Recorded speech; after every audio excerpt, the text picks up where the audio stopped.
Okay, hello P5. Here is our lesson for this week. Give me 2 seconds. So we can see here, well, what can we see here? We can see three people in these pictures. Looks like quite old-timey pictures, very black and white, all of them. And this one's not even a photograph, it's just a painting. And we've got diarists. That is our topic for today. But first thing we've got to know, what is a diarist? I'm sure you can have a guess. But a diarist is somebody who keeps a diary. So we say keeps sometimes instead of writes a diary because you need to keep your diary up to date with your life. So you say, I keep a diary. There we go. Why be a diarist? Keeping a diary can help you keep track of your goals, look back on memories, and improve your writing skills. These are three very useful things for you guys, I am sure. And sometimes a diary can even become an important historical record. So, a historical record means that it tells us something about the time it was written, the time it was made, that we otherwise wouldn't know. Okay, let's meet some famous diarists from the past, some people whose diaries did become historical records. Starting with this guy up here, there he is, Samuel Pepys. Samuel Pepys's diary. That's what we are learning about first. Oh, I'm sorry, that's my cat. He's sitting here. He's very hungry. So he's trying to join in. But other than that, here we go. Mr. Pepys was born. We can see his date of birth and when he died here, 1633 to 1703. 1703. Okay, so Mr. Pepys, who was born in 1633, was famous during his lifetime, so when he was alive, as a sailor and politician. But now he is known for his diary, which he wrote between 1660 and 1669. In his diary, he wrote about the plague, a disease that killed many people in England, in 1665 and the 1666 Great Fire of London. So you can see the plague here, the drawing of people suffering during the plague. We can see down here, I think these people have actually died of the plague. Not very nice. And then over here, we can see, of course, the Great Fire of London as well. Okay, so thanks to Samuel, we know all kinds of things about life in London in the 1660s. So for that whole decade, he kept a diary, all 9 years, from the fashions and entertainment to the fact that he buried his cheese to save it from the Great Fire. Yeah, when London was all burning down, he went outside to his garden and he dug a big hole and put his cheese in it to protect it, because the cheese was one of the most expensive things he owned and he needed to protect that cheese. And then he left London because it was all on fire.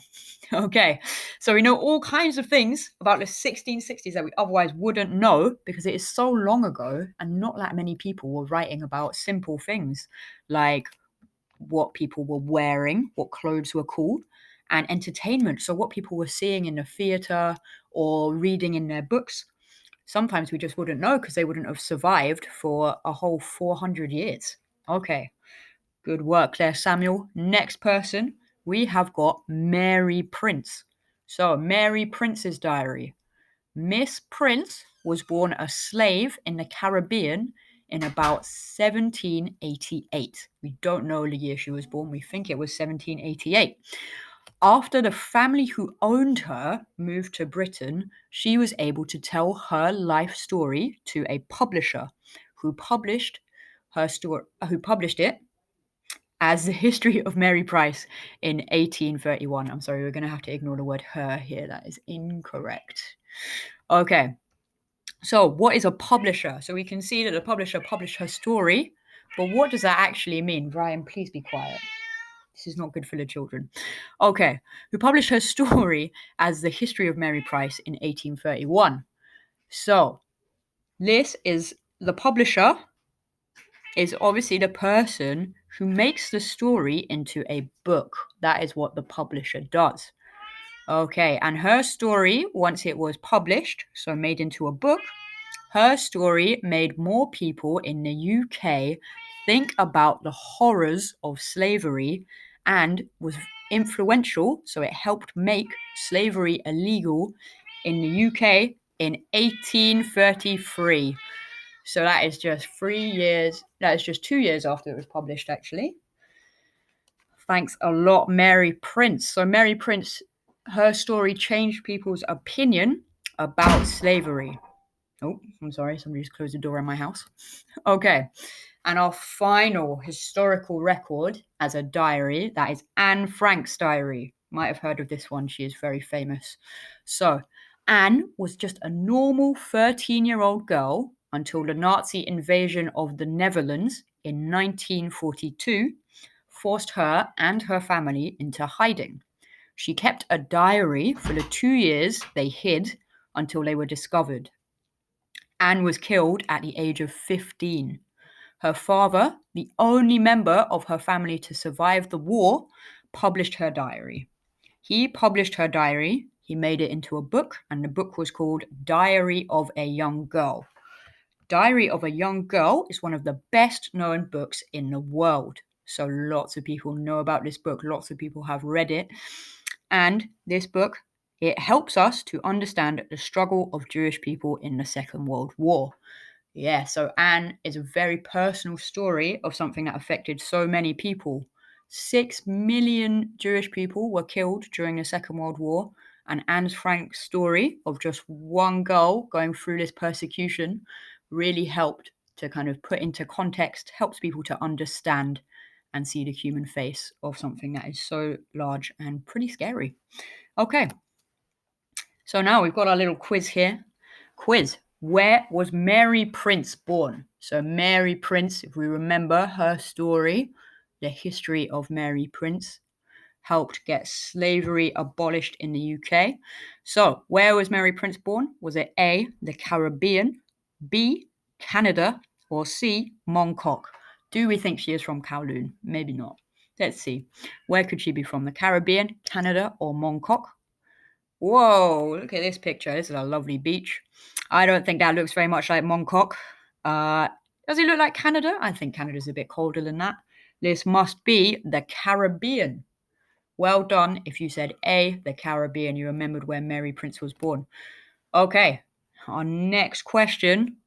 What did Samuel Pepys bury? So remember, he buried something to save it from the Great Fire of London. Did he A, bury his books, B, his cheese, or C, his meat? Let's see, who can remember this one? Oh, we've got a picture of some cheese here. Well done if you said B, his cheese. Okay, and our next question. How long did Anne Frank keep her diary? So she and her family hid for this amount of time, and she kept her diary all through the time they were hiding. So were they hiding for A, 10 years, B, 2 years, or C, 4 years? Let's see who can remember this one. Well done if you said B, 2 years. Okay, now it's time for our final question. So I want you to tell me 2 reasons to keep a diary.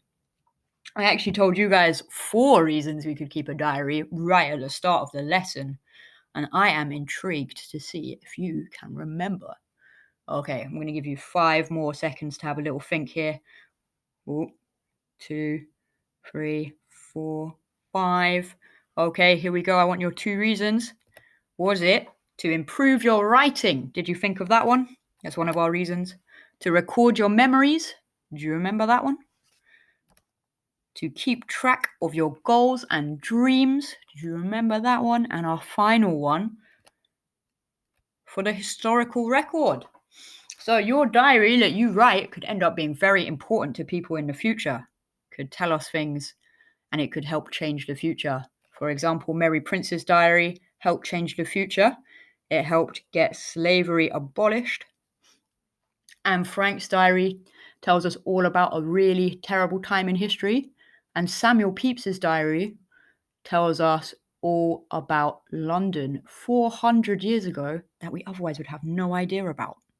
Okay, you guys get writing, keep your diaries going. That's all from me. Goodbye.